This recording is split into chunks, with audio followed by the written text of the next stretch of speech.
Hello and welcome to this month's edition of your unboxing of resources. So professional learning directly to your inbox. This theme for our January month is student-led learning. So it's kind of a hodgepodge of resources that I want to break down for you. But let's dig into your one-pager, unpacking the big idea. Education leaders want students to have more autonomy from what they learn to how the classroom operates. With increasing recognition of the importance of transitioning students from school to the outside world, education leaders argue that student agency must become the norm, not the exception. And I couldn't agree more. We have to put students in control of their own learning, whether it be through student choice or being problem solvers. Students have to take ownership. And for that to happen, we have to let go of the steering wheel.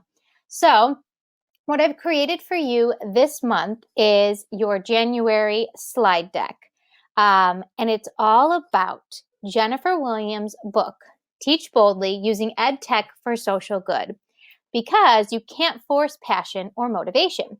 So I'm incredibly excited to partner with Dr. Jen Williams. She can be followed at jenwilliams.edu. And she created this book in association with ISTE. And so there are tons of free resources already available to any educator because it's an ISTE authored book. But what I really have enjoyed most about it is her breakdown of the human-centered design approach. So it's a process similar to 20% Time or Genius Hour if you do Shark Tank or design thinking. They all are in the same family, but it's really where students iterate and develop ideas over time. They can create these roadmaps or prototypes. They have peer review sessions and get feedback. And really, it is student-led learning at its finest. The process itself has three phases. So there's the inspiration phase. So think of that as like the brainstorming. The ideation, which is where they kind of hone in on what idea they are going to be focusing on, and then implementation. So after they've tried a couple of things, that's when they start to hit the road with one key idea and mapping it out to decide what is going to be the best solution for maybe the problem that they're working on or the idea that they have. So with that being said, what I've created for you today is a hyperdoc to human-centered design. So the whole point is once you have gone through this process, you want to take your end result and your students or your learners' end results and join a global project. I'm sure you've heard of the sustainable goals that students have been working on across all over the world. So this is kind of where you can start that process no matter where your learners are at. So I've linked that here in the slide deck, and really it takes you step by step through the different phases of human-centered design, and it gives you all of the resources you need to implement this with your learners. So the 5 whys technique, which I love, it is something I use all the time. Just in conversations with people, it really helps draw out more thinking and reasoning skills. So the 5 whys approach is where you start by asking a question, and with each response you get, you ask why up to 5 times. And the whole idea is that the responses you get to the root of the problem and helps find a purpose. So you're really finding that essential question. It's an awesome experience to go through with your learners or your family members. And it's actually something that the Toyota Motor Company uses. The next phase within inspiration is utilizing card sorts. So this can be done at any level for any content area, utilizing images, photos, sketches, vocabulary words, and you simply ask your learner to sort and categorize them. You don't give them any specific ways to categorize. You just let them figure out why things go together and then explain their reasoning. And this helps them really get started on this whole design approach. Phase 2 is something called affinity mapping.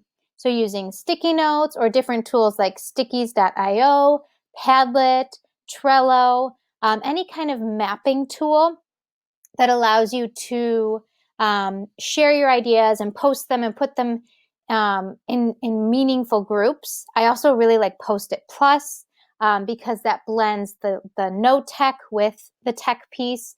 It's simply taking Post-it notes. You write all over them. When you take the picture, you can manipulate them on the screen. But you collect a bunch of ideas, and at the conclusion, you'll have several groupings, and that helps you narrow down what path you want to take. Phase 3 of the human design centered approach is charting new territory with journey mapping. So this is kind of creating that blueprint where students should include a title, a key, making a brief description, who is the end user profile, so who's going to be benefiting from your solution. And then stage 4, phase 4 is implementation. How are we going to define success? How are we going to prepare a pitch? And that part is really important, but it's also so relevant because how many times have you had to give, an elevator pitch about an idea you were passionate about? I'm sure it happens all the time. So it's really a cool process to be a part of. And then the last piece is to take action. So possible projects are listed there with links. But if you are reading Jennifer Williams' book, Teach Boldly, she really digs into each of these individual projects and gives you a bigger snapshot of what each of them entails and the resources and tools to better utilize them. So with that being said, that's a resource that you could use with your learners. An event that you can participate or create for your chapters is a Story Slam event. So again, utilizing Jennifer's book, Teach Boldly, she talks a lot about micro storytelling and how important it is to tell your stories. So I have designed here, using the human design centered approach, some areas for you to work on inspiration in your small groups. So using a story spine framework, and I've linked the Google Doc template for what a story spine is there. Making a list of what wouldn't happen next. So if you click on Get Inspired here, it is something called the Impossible List, and it is really very cool. So this person has put together not a bucket list, but an impossible list. And once he completes it, he checks it off. So he's really challenging himself to try to defeat what is considered impossible. So it's just a cool reference point, and way to kind of spark inspiration when you're stuck. And then taking the building blocks of a movie you dislike and rearrange them in a way that you like. So why didn't you connect with that particular movie? What parts were good parts? And then reorganizing it so that it would be something that you did enjoy. And so what I've linked there is a list of the worst movies of all time, just in case you weren't sure of what you wanted to deem a movie that you didn't care for. And some of them you probably wouldn't agree with. Others, might have made your worst list as well. So there's some I haven't even heard of on here. So that's for your viewing pleasure. And then, so that's the inspiration portion. From there is the ideation. So digital storytelling. You can do this in text, video, digital art, photography, AR, coding. I mean, we don't really have any limits when it comes to storytelling.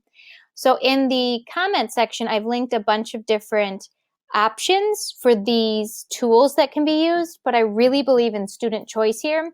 So once you have decided on what story you want to tell, you can also decide on how you want to tell it.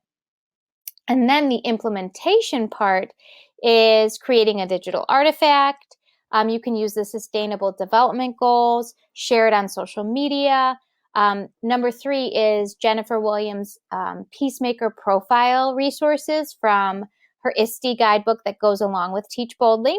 or you can pitch it to a live audience. So however you want to tell your story, that's how we want you to be able to do that. So my idea for you is, why not create these micro stories and pitch it to a live audience at IdeaCon. So pick a day at IdeaCon to meet up as a chapter, find a space. You can fill out the event form and we can help market it for you. And then tell your stories. So come with a small story that you want to tell in a creative way and share it with your chapter at this kind of Story Slam event while at IdeaCon. So that's something that you can take into action, and hopefully we'll have some chapters take advantage of that.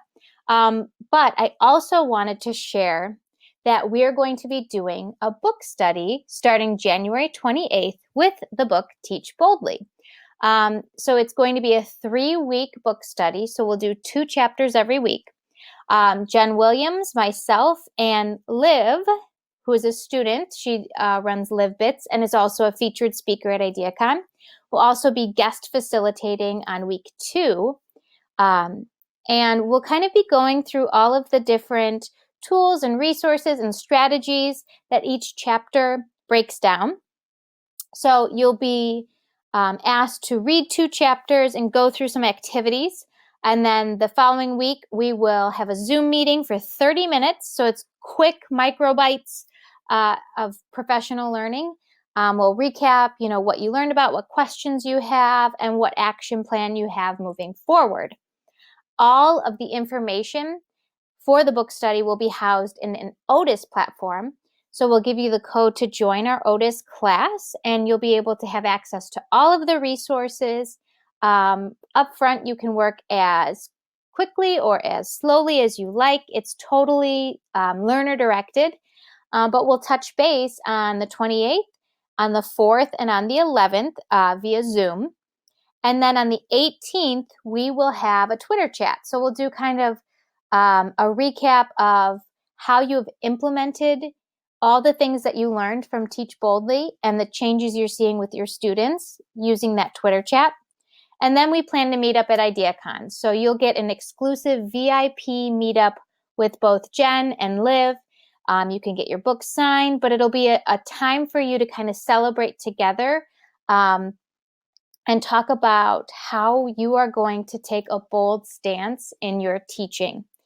The other really cool thing that I'd like to share is very soon you will be, if you join the book study, you'll be receiving a discount code to get 20% off the purchase of your Teach Boldly book. So before you go out and buy it, because I know you're excited, make sure you wait for that discount code, because it will give you 20% off the total price. And it's such a great read, and it's so relevant for what's going on in today's society. So our book study is going to be our big event that I'd like to really highlight this and next month. So make sure that you spread the word. The event is live on our website, and we will be sharing it out more and more in the coming weeks. So Teach Boldly by Jennifer Williams. Let's pop over to our Big Ideas website. Our one-pager is housed there on that first page.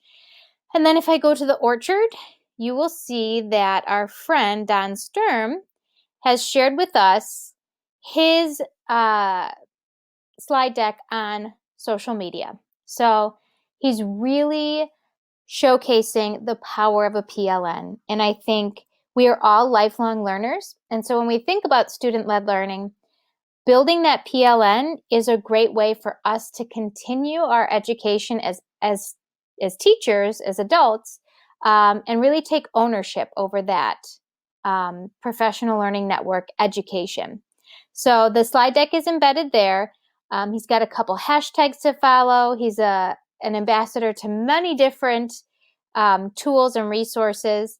So definitely dig in there so you can kind of see how social media really helps round you out as an educator. It helps build you up and keep you connected, but also grounded. In addition, I've also linked the Apple EDU chat because they have some really creative chats going on, very interactive. things that I've never seen done before in a Twitter chat. So if you're looking to expand your PLN and really take ownership over your learning, Apple EDU chat is one to join and look out for. If we move on over to the Google Grove, we have Miss Stephanie Crawford, who is in our Central Illinois Valley chapter, and she was gracious enough to share with us her design your own digital escape room presentation. And I was fortunate enough to sit through this at ISTE, and it teaches you all the components to build your own digital breakout. Now, I did need some one-on-one tutoring with her later on, but it was totally worth it because I was able to create some cool digital breakouts using Google Sites. We could also leverage Google Forms and a plethora of other tools as well. So this helps your students take ownership over their learning because you're not just standing up there, the sage on the stage, you're allowing them to dig in, explore, problem solve, make mistakes in these digital breakouts. And I'd also challenge you to allow them to create them as well. As also linked in here is Google EDU's student-led learning trends around the world. Very interesting reads and resources. So take some time to look at that when you get an opportunity. And then we are on the verge of starting some more initiatives with Google's DLP, Dynamic Learning Project, which is something that's very exciting, especially if you are in any kind of coaching role. So keep an eye out for that as well.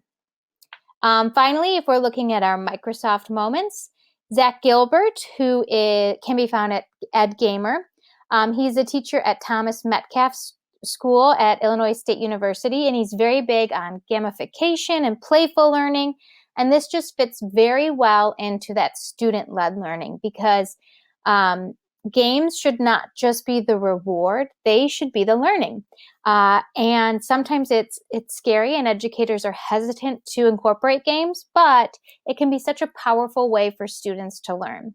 So in addition to a couple must-reads that he's shared, he has also linked this Wakelet resource where he has curated a ton of different playful learning tools and resources that he finds very valuable, and he's constantly updating this. So it's not a stagnant list. It's one that is continually being improved upon, and there's not only resources for you to read about in here, but also to explore some new tools that are on the cutting edge. Maybe if you'd like to read about gamification to support professional learning by this amazing author here, you could go ahead and do that as well.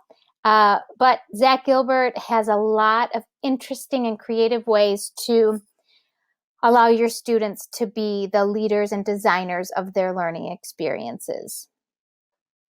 Lastly, if we head back to our one-pager, we have a quote from Teach Boldly, Jennifer's book, which says, positioning students as knowledge constructors and empowered, creative communicators enables us as teachers to help foster the passions and dreams of all of our students. We don't just open doorways, we build them. And I think that's such a powerful idea to end on. We are creators of doorways that students get to walk through and find out what their future holds. So that is student-led learning. So glad that I was able to share these amazing resources from Stephanie and Don and Zach. And please keep our Teach Boldly book study in the back of your mind to share out with your chapters and your learners, and hopefully we'll get a big cohort of people together to teach in a bold new way. I will see you very soon at IdeaCon.